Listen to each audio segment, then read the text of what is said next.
What's going on, family? Welcome to the Stock Squad Live. If you are not currently a member of the Stock Squad, Patreon and Discord, please consider joining. What I wanted to say was shout out to Stock Up with Larry Jones, Stock Mo, and Stocks with Josh, and say thank you for being on the channel. I want to speak to everyone who sees the market coming down and my people who are new to investing so that you can have a level of understanding and a level of comfort to show you that just because you're seeing all of the fear in the news, because you're seeing Bitcoin coming down. What does this mean? This is an opportunity for those who are interested in acquiring generational wealth. I had heard a quote today, and it was that nowadays people are looking for more than just information, they're looking for transformation. And I love that. Why? Because it's not just about having knowledge. They tell you that knowledge is power, but knowledge isn't power. The application of knowledge is power. So I want to encourage you to apply the knowledge that you learn either from here or from a book or from any other source that gave you some valuable information. So shout out to everyone and let's get right into it. So I want to start off and ask Stocks with Josh. So first of all, thanks again for being on the show. Josh, how do you feel about the current state of cryptocurrency? We'll start off with the big dog in the game, Bitcoin. What are your feelings about that? Whether it be technical, whether it be long term or short term. I think that we have to acknowledge that that the top, at least as it relates to our perception of a 4-year cycle, is in. That was the past. That was 125,000. Now, if we ignore the concept of the 4-year cycle and we recognize Bitcoin as a mature asset, it means that we're going to have pullbacks that are not as deep as it had been in the past, and we're going to have run-ups that are probably not going to be as explosive as we had in the past. So I'm not even viewing it anymore in the context of a 4-year cycle. I would just say that we had this incredible move. We talked about it on this show a couple years back when Bitcoin was 15,500. And we talked about what it could become in the coming years. And this thing went up essentially 10x. I mean, honestly, if we got another move like that and we were anywhere between $80,000 to $100,000, it means that we would have in the next 4 years a $1 million Bitcoin.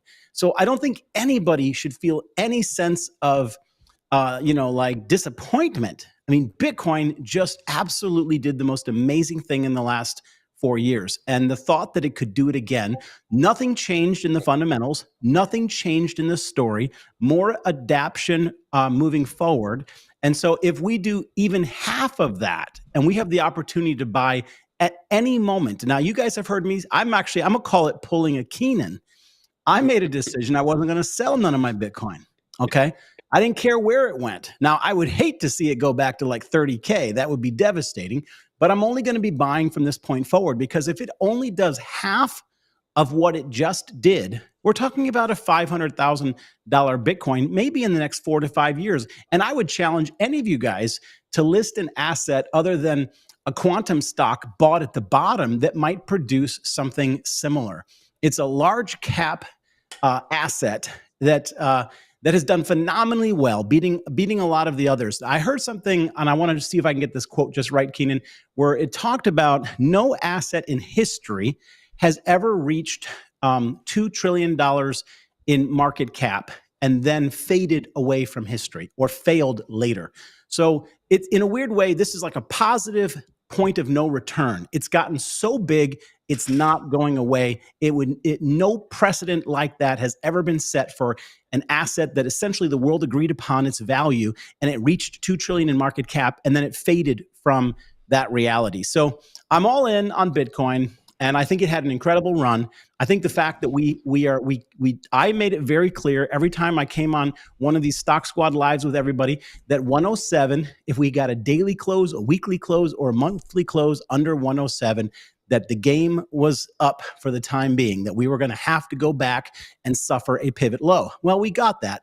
And I'll be honest with you, I want to encourage everybody. I'm not going to give no bops out here tonight, but I have to acknowledge that there's a lot of people that are somehow surprised at Bitcoin's current price, even though here on this show, we've all predicted that it had to hold a certain level to maintain a strategic, month after month climb. It didn't hold that level. Now we have to expect we're making a pivot low. I don't think that pivot low will be very severe. I'm not expecting it to be much worse than it is. We can come down some more, but I would just say for me, those are going to be new buy opportunities. I agree with you completely. And just so everyone knows, first of all, everybody hit the like button. Hit the like button on the video so we can get the likes up. It's actually very important. If you ever believe that hitting the like button wasn't important, I want you to know that in YouTube, it's just the way that they measure things. So hit the like button on the video, show some love, show some support. And I'm buying Bitcoin. I'm pulling the king where I'm going to buy again and again and again every single month. I'm not going to sell it. I'm not looking to try to get in 2025 and get out in 2025. No, I'm an investor in Bitcoin. I want to talk to my people who are new here and tell you, if you started to buy Bitcoin today and it's about 80 or 90,000, 88, 89 to 91,000. However, you kept buying. You continuously buy again and again and again, whether it be $10 a week, $10 a day, or $100 a month, or whatever it may be that you could afford. I can't tell you what to buy, hold, or sell, but what you would be doing is a concept called dollar cost averaging. Meaning, you're not trying to buy it at the top, you're not trying to buy it at the low, you're just buying it regularly. And then when you do this over an extended period of time, you notice that your price averages out. So when these things start to take off, then you are actually in at a lower point than people who are now trying to deploy the $5,000 they have or the $10,000 that they have or whatever they may have. So that is how you actually do it the right way Come on. historically, whether it be in the crypto market or in the stock market. But what many people want to do, and I know I'm speaking to somebody who needs to hear this, they want to get into every single stock that looks like it has potential versus getting into some things that look like they have potential, which we all do, and other things that have already shown that they are headed on the right path. So you got to make sure that you have a balance of that. And I would say the younger you are, the more speculation you could take because you still have time. But my people who are getting older, I would actually encourage you to reduce the speculation a little bit and make sure that you have solid things that won't go down 20, 30, 40%. So, for example, I was speaking to someone and they were telling me that they have basically a fourth of all of their money in BMNR. Now, I'm accumulating some, it's called Bitmine. I'm accumulating some Bitmine. However, I would never go all in because, like I say, I'm thinking about the people who I have to take care of. So I can't go and gamble my money away, right? I got to take care of my wife, my mom, everybody, right? So when I think about this, I say, there are people who I come home and I'm like, oh, guys, sorry, sorry, I lost it all in this thing that I thought was going to take off, but it could still take off in 5 years. You can't do that, right? It has to make sense. So for it to make sense to me, I have to be able to dollar cost average a long-term plan. So sometimes people have one or two plans. I want you to think about it. So currently I have two plans. My main plan is to invest heavily into the S&P 500, some individual stocks as well. But then my second plan is to dollar cost average into cryptocurrency, big cryptocurrency like Bitcoin, before your Warren Buffett's get in 20 years late, before your BlackRock's get in 10 years late. So oftentimes institutions who are coming into the game are in a little bit late and we get to just dollar cost average our way in before them. But like Josh said, this doesn't mean that it won't come down, but it means that we don't fear it because we understand that we can get to that transformation stage by doing what other people won't do. And it's being consistent for a long period of time. So I want to get to stock up with Larry Jones. Again, thank you for being on the show. And I wanted to Yeah, ask yeah. you, what is your opinion on the state of Bitcoin? What is your opinion on the state of the stock market in general? Because I know there's so much fear here, but that fear is holding a lot of the people who need to be investing. It's holding them off. They're afraid that they're going to lose money. And in my opinion, I think you are losing money because you didn't invest, not because you did. You missed out on Bitcoin in 2015, 16, 17, 18 because you didn't invest. So did you really lose money from getting in or did you lose money from not getting in? That's how I look at it. So how do you feel about the overall market, crypto and stocks? First of all, you can hear me, right? Okay, you just fine. Yep. First of all, I don't live in fear. I live in favor.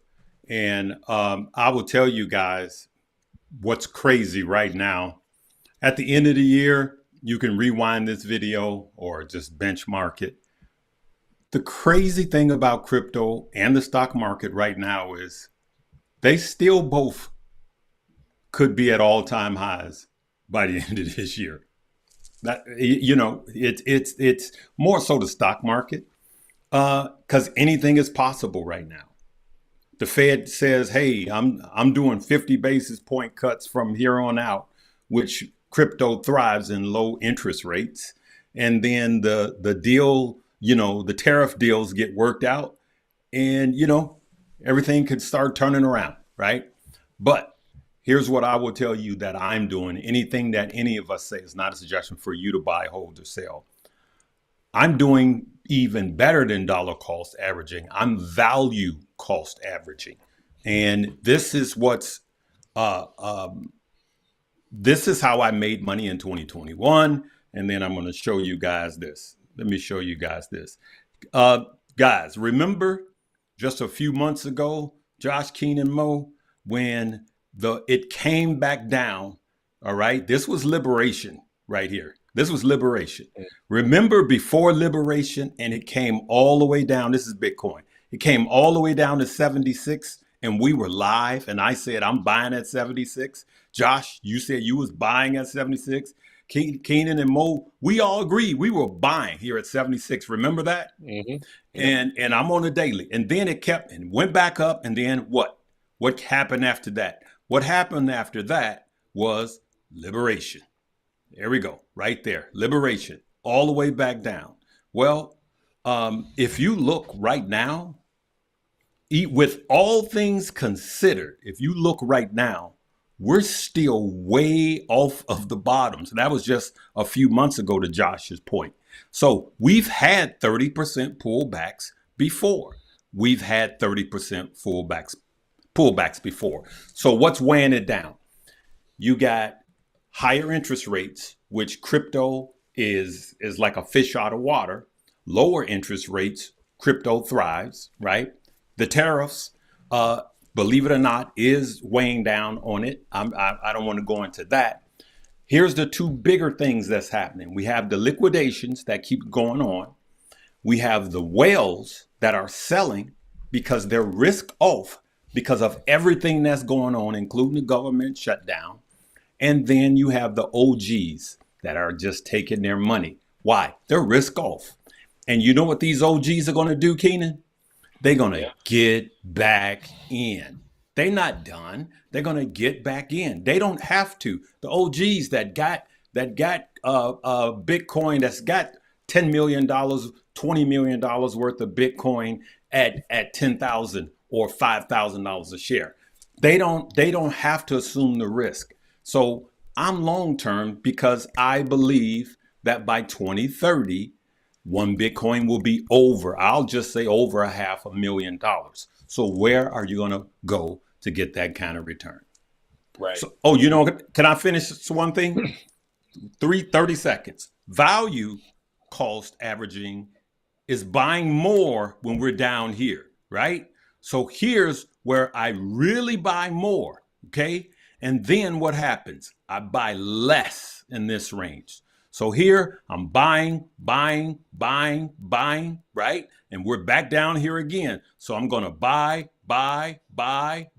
Okay. I might wait a little longer, right? But then when it gets towards the top, that's when I buy less. Josh, you know this is the way I operate, and me and you have discussed it. So the higher it gets, the less I buy. The lower it gets, the more I buy. That's value cost averaging, and you really ramp up your gains. Excellent. And thank you. And I agree with that completely. And I wanted to hear, Good stuff. Mo, how do you feel about the stock market and the crypto market in general? Well, first off, Keenan, thanks for having me on your channel. I always love being here. You guys are a great group of guys to have around me. For anybody out there that needs to hear it, you're loved. It's been rough. I know when you look at money, this country, a lot of people are suffering right now. Some people are just trying to put food on the table, trying to make the next mortgage payment, your car payment. I've been reading the news today. You guys know I do a lot of macro research. And I think we're getting up to one of them all-time highs for people losing their cars, foreclosures, it's just ugly out there in this country. And you're loved. Just know, I was homeless at one time. You guys are well aware of that. It's a rough patch to be in life. And for those out there who are suffering, you're living check to check. You're just trying to put food on the table. You're just trying to make it, man. You just want hope. You want a little bit of light at the end of the tunnel. I'm thinking of you. I hope I can help somehow. I'm going to share some of the things I see. But investing is the first step, man. It gives you a light at the end of the tunnel. The light's not going to be there bright and be like, hey, you're a millionaire. But if you continue, just put a couple bucks in when you can, even though you're trying to put a little food on the table. I get it. I remember being a kid going to dumpsters and getting aluminum cans and just saving those aluminum cans so I could have some spending money as a 12 to 16-year-old. And that's rough, man. But I didn't stop. I put my pride on the shelf and said, look, I'll do what it needs to do. You got to do what you got to do. I know a person who was one of the smartest people in his high school, had a scholarship to college, everything, and ended up getting laid off from a major factory in the town we work at. The only job he could get it was during a recession, was back at his old school scrubbing the toilets as a janitor. He did it. He had a family. He took care of that family. So I want to start by just acknowledging the hardships a lot of you are going through, that you're watching us, not just for entertainment, but for education, to help you learn how to earn. And hopefully we can do that. But to Keenan, to answer your question, I look at this market and a lot like Josh, I'm watching the technicals. I'm watching the fundamentals. I mean, fundamentals, we're way overbought. No one can argue that. The Buffett indicator itself, I believe, broke all-time highs on the Buffett indicator, which is insane. You don't need a Buffett indicator. Look at Buffett. Look at his company. He made a Well, I think I'll say a promise. He made a statement that he would never be more in cash than he would be in equities. He made that statement. I will never be more in cash than I'll be in equities. He's more in cash than he is in equities. All right. Now keep that thought in your head. I don't know how many quarters it's been. 12? It's been a lot of quarters. He continues to add more and more cash to his portfolio. In other words, he's a net seller. He keeps selling more stocks than he is buying. And every quarter he continues to go ahead and do that. Now, I'm not here acting like, oh, I know everything. I don't. Man, I don't got the algorithms. I don't got the quants out there that these people can hire, the smartest mathematicians in the world. I do a lot of research, man. I got a lot of heart. I'm really trying to help, but I'm not going to sit there and put myself on a pedestal. I look at these guys because I know the kind of research they can do. I'm seeing people make massive moves that are fearful of this market. Yeah, NVIDIA comes out. Hey, they crush it once again. All right. Look at that PE ratio. And it's numbing in my brain when it comes to fundamentals, how high a lot of these tech companies are trading. And you got to wait just not a year or two, many years to get down. As Larry said, value cost investing.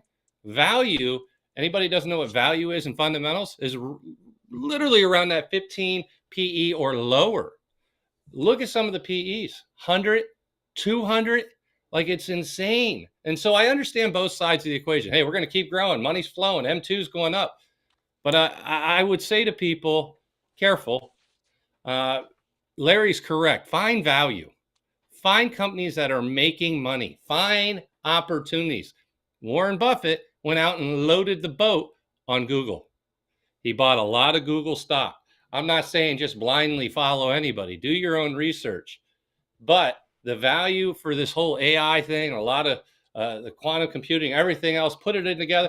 Google, in my opinion, is one of the best opportunities out there, bar none. And comparing the fundamentals between Google, Apple, a lot of these other companies, even NVIDIA, Google really stands out to me. So market-wise, I'm terrified. Crypto-wise, I'm more than terrified. I don't own any crypto. I'm watching these things. I have lines in the sand. For Ethereum, I think 2750 for me is going to be a good entry price. Bitcoin, I have some numbers that I'm looking at. At the end of the day, no one can look at this and say, hey, Mo, we're bullish on crypto. Long term, absolutely, absolutely. But I'll leave you with this thought. The super cycles that we have seen, we'll say 2022, 2018, the average amount of time to bottom from the top, and I think I think Josh said something about we've topped on this cycle. Well, the time it takes to get to the bottom, if that is true, I'll add to Josh's start out in this video, is roughly 300 and some odd days. In other words, if Josh is correct and we have topped out in this cycle, if it follows 2022 and 2018, you won't see this until next October, September, roughly. And so keep that in mind. Now, I don't know how I feel about it yet. I think it's different with all the institutions getting in there, but right now it is acting a lot like the past. So question marks on my side of the fence. Am I You sound a little funny. Is that me? Yeah, you're a robot. okay? Josh, yeah, you robot, man. You're robot, man. Josh, X out and come back. I'll let you back in. Yeah. And then say, Luke, I am your father. Right. Larry Yeah, with the X out, gem. come back. We're gonna let Josh come back. Let's see. It should be really quick, guys. But I'll say this: I appreciate that, Mo. Everybody who's listening to, while we wait for Josh to come back, listen. If you're getting all sad and your heart is broken and you still have your job and you still have your main source of income, there's nothing to worry about. The market goes down, the market comes up. It could take a whole year for the market to drop and drop and drop, and you're gonna see everybody.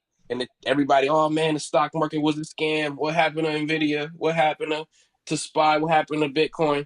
You cry until the market comes back, and then you don't have to cry. It's just how it goes. It's how it goes. If you get in the market, then you got to expect it to come down sometimes. But this is the opportunity. This is the opportunity that we've all been waiting for. Many people say, man, I missed out on Palantir. They see it at 200. I missed it. And then it comes back down to 160.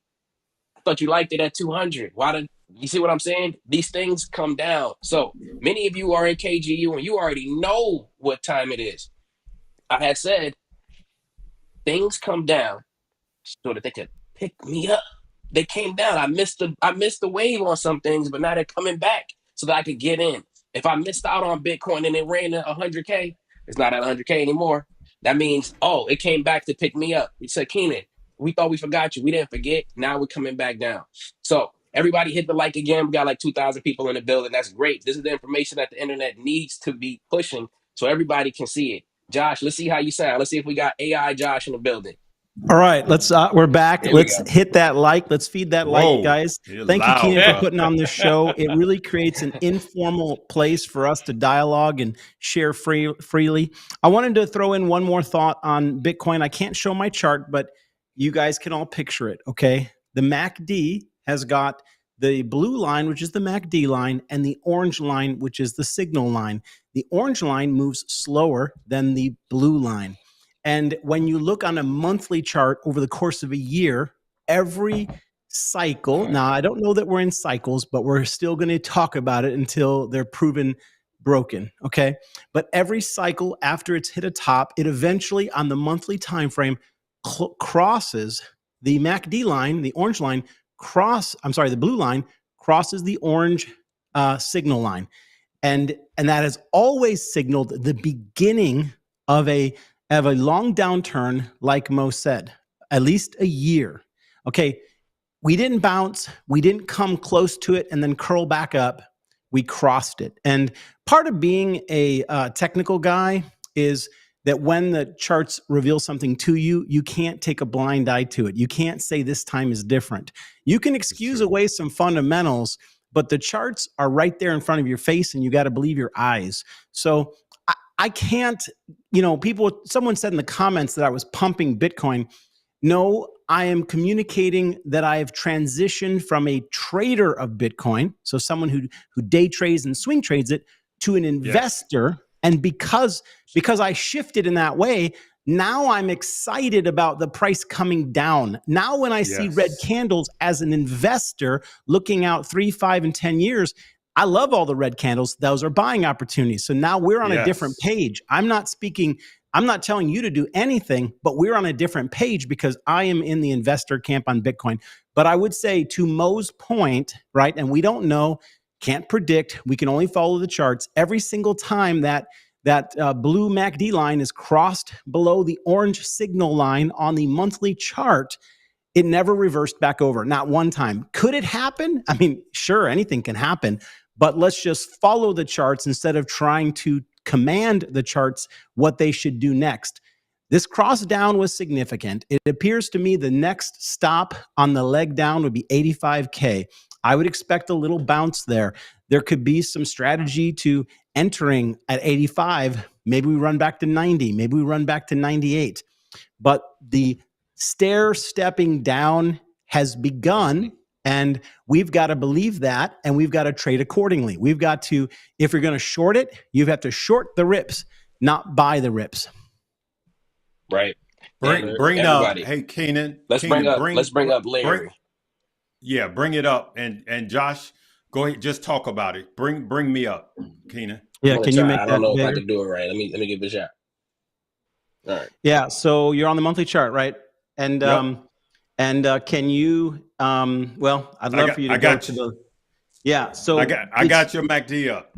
All right. Talk about the MACD. You in the bottom right-hand side, not the exact right, go from A to L. It disappeared. Where? They're right there. Oh, I see it. Yeah. Yeah. Go to L. Okay. Yep. Mm-hmm. Now, right-click so that you can standardize your screen. You got to get rid of the A. Click the A. Unclick the A. Okay, nice. I did. Now, right-click in the middle of the screen. Right-click there. Go to Reset Chart View at the top. Oh, yeah. Okay. It's not going to work that way because I think we hit logarithmic on the MACD, not the price. We needed to do it on the price. But the bottom line is what Larry's showing you guys is the MACD down there.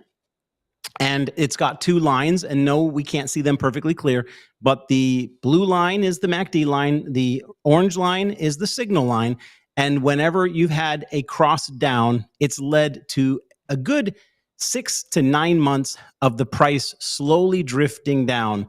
It's no longer pumping. There you go, Larry. And yeah, I'm going to go back so they could see it. This is what you're talking about. Correct, right there. It's a little bit hard. Can you blow up just the MACD and kind of zoom in a little bit? I did. It's the way you're seeing it on that screen. I got it all the way up. Yeah.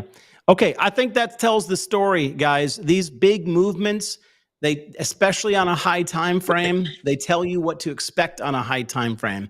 And what this down cross and loss of momentum has told us right now is that on a high time frame, we can expect that momentum to continue to essentially bleed. I think the big question on every investor's mind right now is, where could it possibly go? How low could it go? And I can't pull my chart up, and I don't, Larry, I've got some things on my chart that like the Fibonacci, but what it tells me is that we are likely to go back to test the previous cycle high, which would be around 69,000. Now, I want to be clear because immediately people are going to lock in on what I said, and they're going to believe that Josh just predicted that Bitcoin's going to 69K. I'm telling you that a significant area of support is between 69 and 75.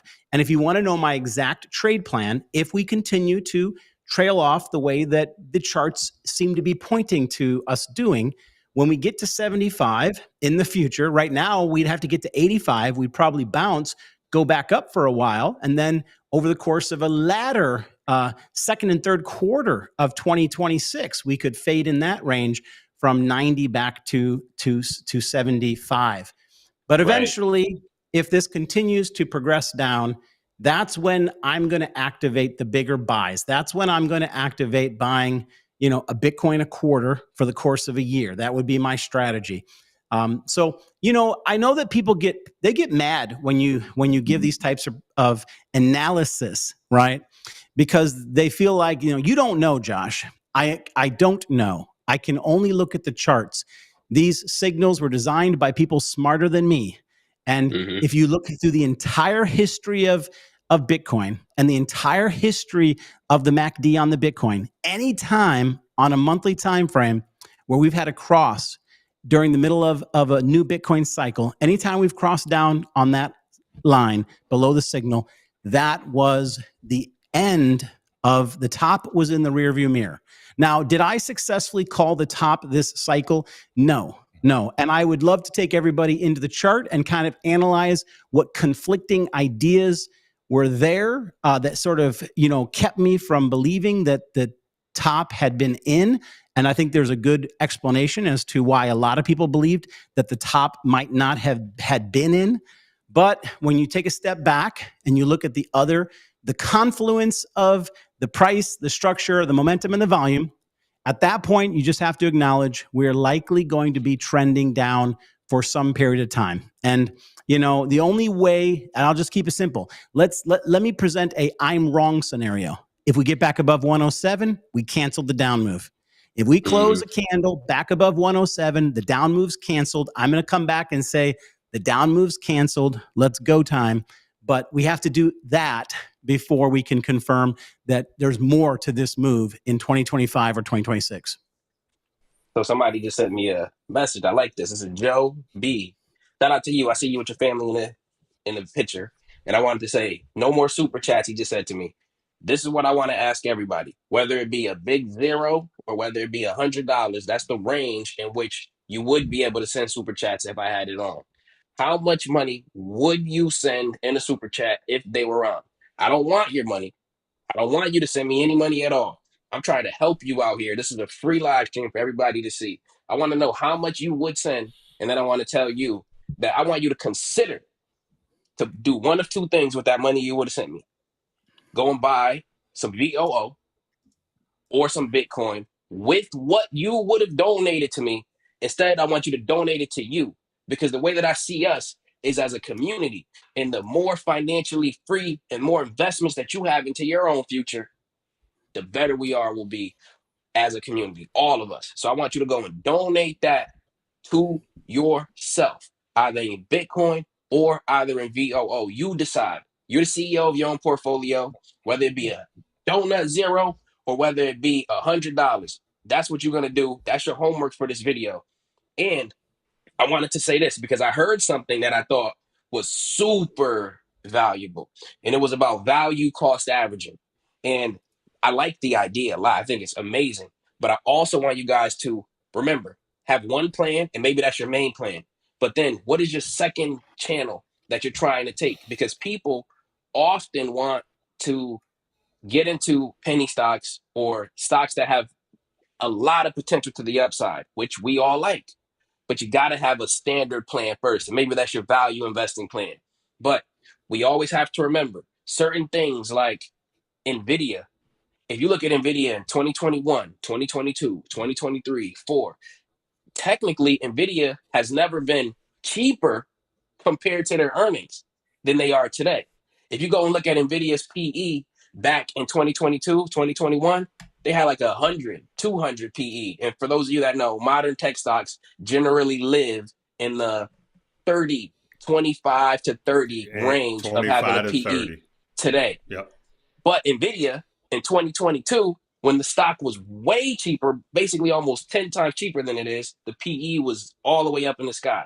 So sometimes there is a little bit more to the puzzle than just looking at one particular metric, because you might miss out on something great. And another thing that I wanted to say was this. Y'all bet, listen, where my notepad at? I told you whatever you want to donate. I see some of y'all putting some numbers in there. I want to see you. You get back to me. You go to my video after you donated your $25 to your future self, or your $100 to your future self. I'm not taking a donation. I'm all right. But you donated to you, and then once you do it, let me know in the comments of one of my videos. I want to see it because I want to see you get through to it. I want to see you invest into yourself, family. I love that. But I want to give you another piece of homework. I wanted to make this video specifically for people who were new. And I want to give you things that are practical that you could actually take away from this. So, first of all, I told you, Bitcoin VOO, donate that to yourself. But here's one. If you have not been trading for a year, you've been trading for less than a year, I don't want you to touch a penny stock. I don't want you to touch it at all. Good. I don't want you to do it. What are we describing as a penny stock? We'll describe a penny stock as a company that has a market cap, meaning you add all of the stocks up. You could even Google it. If you see a company and the market cap is under 2 billion, this is what we'll describe for this video as a penny stock. Don't touch it. Don't touch it. But Keenan, what if it 10x? don't touch it. This is not your time. You're way more likely to not know what you're doing because you're so new to the game that I would prefer for you not to touch it. If you hear Keenan talking about some company that we got the opportunity to really make a lot of money in this one, but it's a penny stock, and you say, Keenan, you told me not to touch this one because it has a market cap of less than 2 billion. I'm waiting to get to my 1 year birthday of investing. So then I can know that now I've at least had some time in the game where I won't necessarily get smoked to unbelievable amounts. So that's what I wanted to let you guys know in terms of taking actionable steps. And I wanted to just get back to stock Mo. Mo, have there been any particular, and I'll go first, I'll be really quick. Have there been any particular stocks or crypto that you've been looking at? So we talked about Google, and I want to give a shout out to Keenan Grace. Oh my goodness, I called the bottom on Google. Warren Buffett, he called me and said, Keenan, why didn't I buy it with you, man? I said, You Warren, dude. crazy. I said, dude, I I tried to want to tell you. thank me.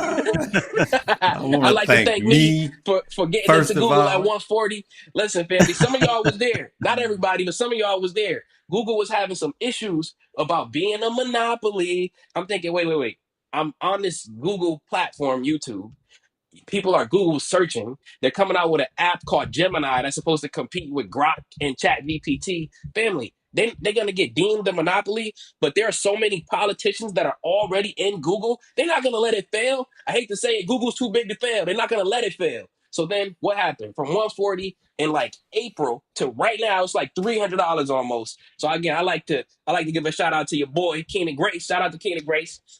But I say that in jest. I joke and I kid around, but let's keep it real. We seen that one coming a mile away. And then Warren Buffett, he jumped in and he loaded my bags up. So shout out to Warren for helping me to make more money on Google than I paid for my first house. So shout out to you, Warren, again.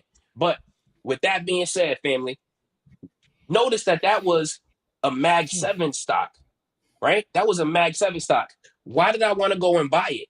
Didn't I just tell you that the price to earnings of modern tech stocks generally lives around 25, 30, sometimes even 35? But that's somewhat fair value for modern tech stocks today. Google's PE came down to 17. Couldn't pass it up. It was almost a value stock that was an AI play, couldn't pass it up. So guess what's dropping down there at this very moment? And this is the stock that I'm saying I want everybody to look at. Meta.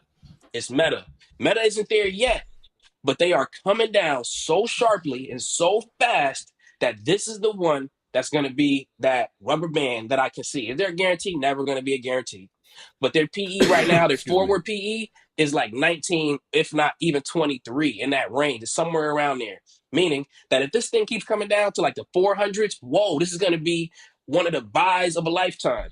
Why? Because Meta is one of the best ways for any business to connect to their customers. If you go to a Mhm. restaurant, they probably have an Instagram or a Facebook.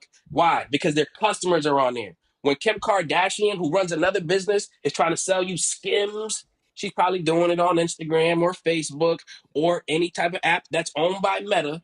If you want to see what Burger King has, they probably are advertising on Facebook or Meta. This is how all businesses come into the market and interact with their customers. So Meta is making money because business works. So they are like when you go to a gold rush and you're not looking for gold, you're looking for shovels. Meta is selling the shovel. This is how you find your customers, whatever business you are. So be on the lookout for Meta. If we get Meta in the 400s, whoa.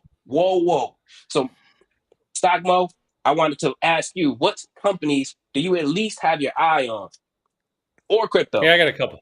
Yeah, I got a couple I can talk about. Looking at Meta and the PE ratio right now, Keenan brought that up, roughly 26. We know they're putting big money into AI as well. 26. Now remember, this is a company that has potential to absolutely grow. And that advertising money, do not sleep on that. 26 PE. We'll keep that in the back of our pocket. Then we go over to Google, one of my favorites. I already said this a little bit ago, so it's no surprise.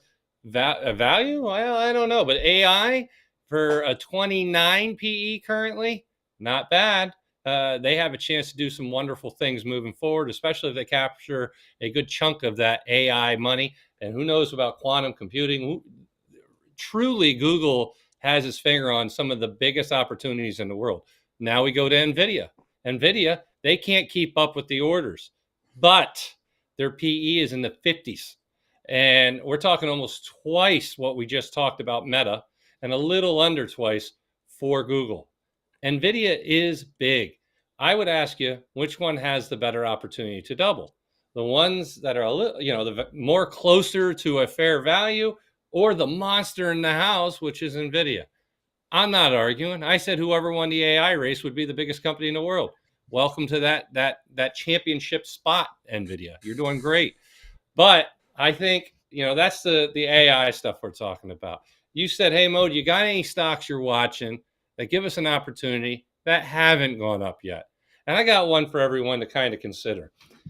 I've been following the news. I've been following different countries. The U.S., the market's priced. It is up there. The Buffett indicator, as I said, has spoken. We're overvalued. Now, with that being said, I look at some opportunities around the world. One of the countries sleeping on a lot of people's radars, not on mine, but I'm watching it, is one I'm invested in. And it's Argentina. And you might say, Argentina? That's the one Venezuela. I saw in the news. Argentina. They're all angry. I don't want to be invested in something where they got 18 aircraft carriers on the outside ready to go to town, opening up bases down there. Don't want to touch that. But Argentina, we gave that loan to. We gave the security for their financials. They had their voting. They voted the party in power even more power. And that party is best friends with our president. Our country has dedicated tens of billions of dollars to help them become more like us. Do you believe with that backing that the market's going to go up, or do you believe it's going to just crash? I think it's the writing's on the wall. It got overbought after the election. It's coming down. The RSI went from the 80s. Now it's down to 60. It's where I like it, around the 13 EMA. For those who have been looking, that is a play that I absolutely love. Ticker symbol ARGT. It is an ETF that gives you a wide variety of exposure. It's not all in one company. It's the country. So if you believe, you can hate it. You can be left, right, hate it, love it. At the end of the day, I'm an investor. I try to find people the best opportunities here in the United States as well as abroad. Thank you for that, Mo. And Larry, I want to get to you with the same question. Yes, What sir. stocks or Well, crypto are you looking at in particular? okay. Anybody that bought XRP under 50 cents, post it. I got a point to make about that at the end of my answer.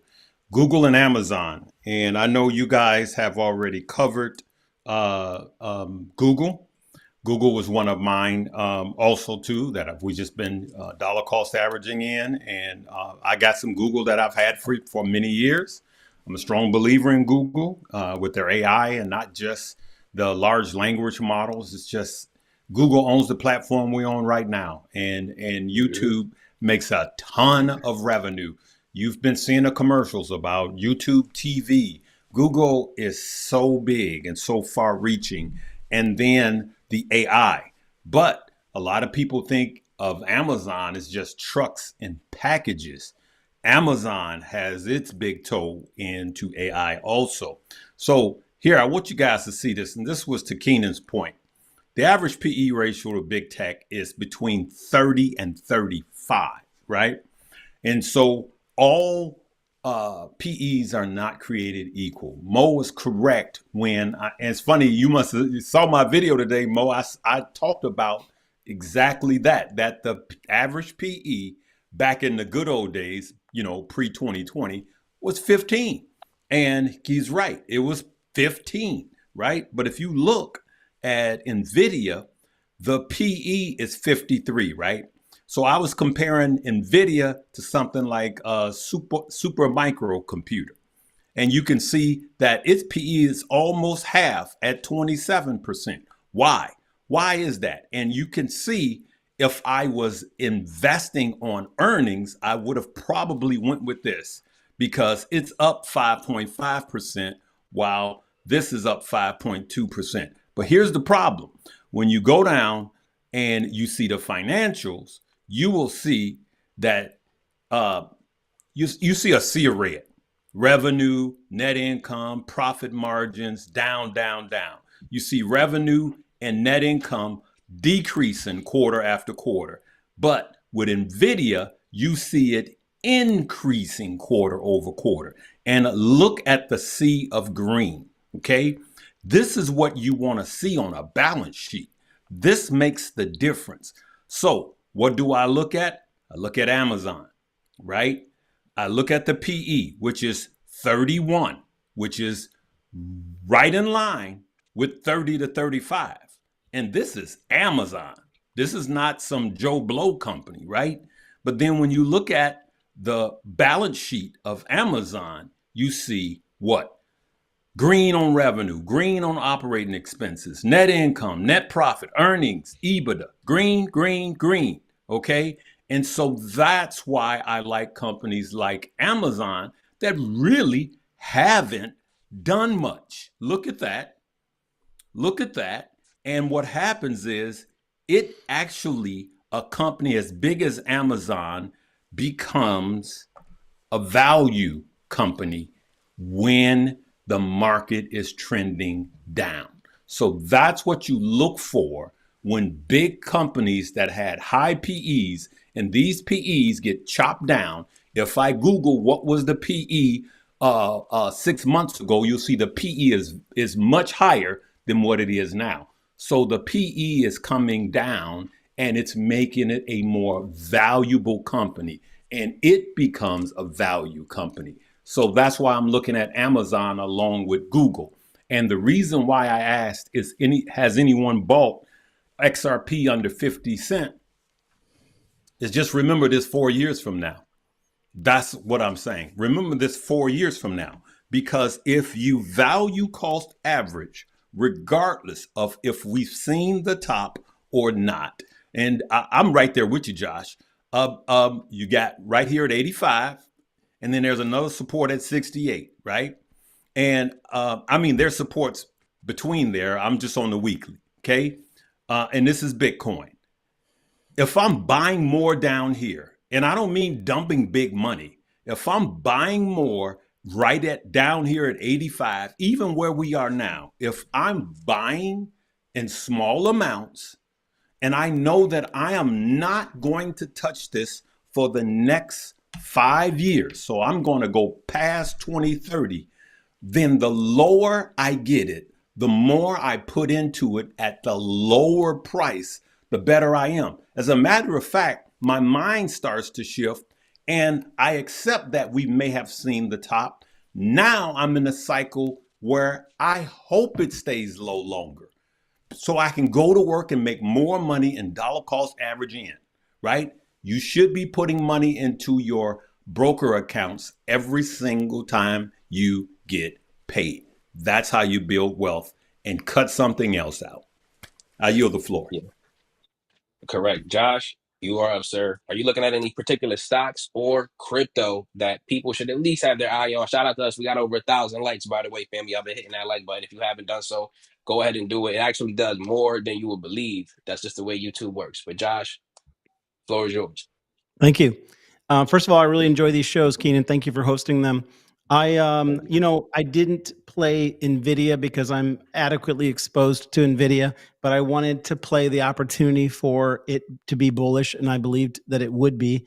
And I jumped into some alts to the upside, which is out of the norm because I've been writing them down. And this is not a recommendation for anybody to buy, but I'm going to set up some commentary on the alts because I saw some folks asking. I'm actually in a SEI trade right now. It's not a huge winner. It's $1,000 there, if you guys can see that. But the alts, first of all, don't go long the alts right now. I'm not advocating that, but I saw an opportunity. Whenever NVIDIA does well, you're going to see that your high risk assets are going to come up with them as well. So I just assumed that if it popped, we'd see some movement on the alts. The alts in general, they are, I kind of feel like we're expediting the normal 4-year cycle, or at least the time lapse that we normally would get for the different events that occur, such as Bitcoin. peaking and then rolling into Ethereum, which we actually did get again this cycle. Bitcoin was up there around 120, started fading a little bit, and then Ethereum finally did its big rip moment.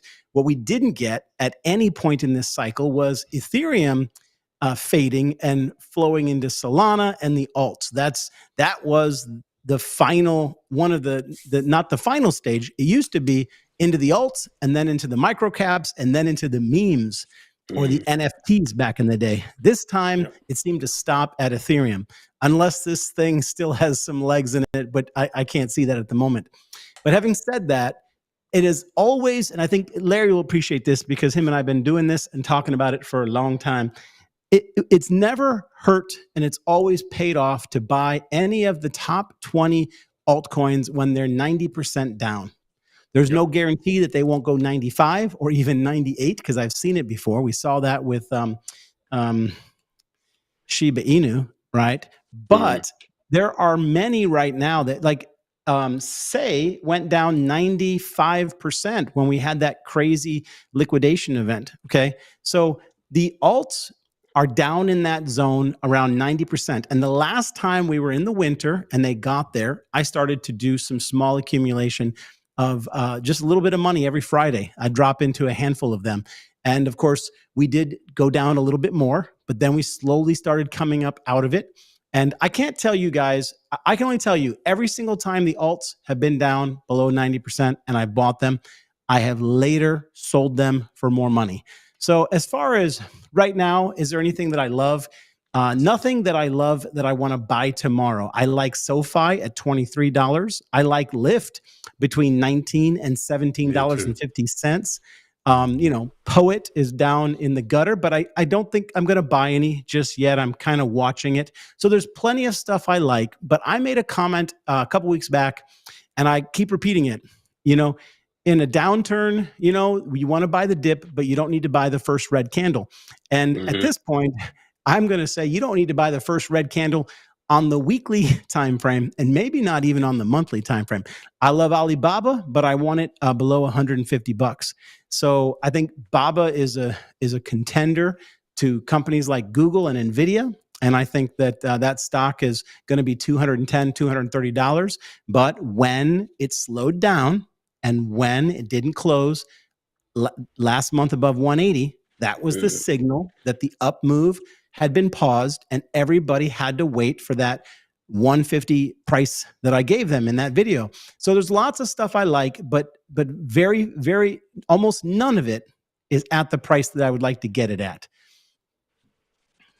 I like that a lot. And I wanted to add to it, and you made me think of some stocks that I'm really looking into. So I already said Meta. Meta is one that I'm watching drop.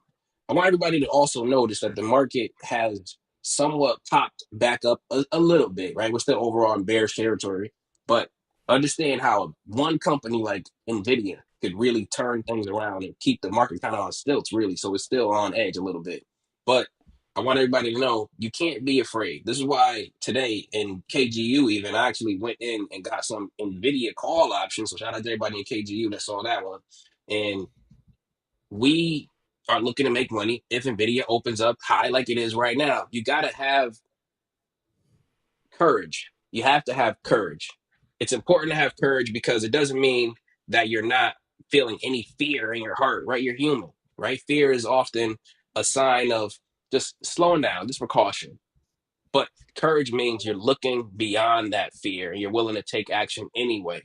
So I encourage y'all to all have courage. I wanted to just say, man, family, I'm looking forward to making a whole lot of money and I'm looking forward to sending out a whole lot of buy alerts because it is looking like shopping season is around the corner. If it's not here now, it's coming. So be on the lookout for that. I wanted to just say again, I love y'all. I appreciate y'all. You can join the Stock Squad Discord. The link is going to be in the top of the description. And I see you on the next one, family. Take care.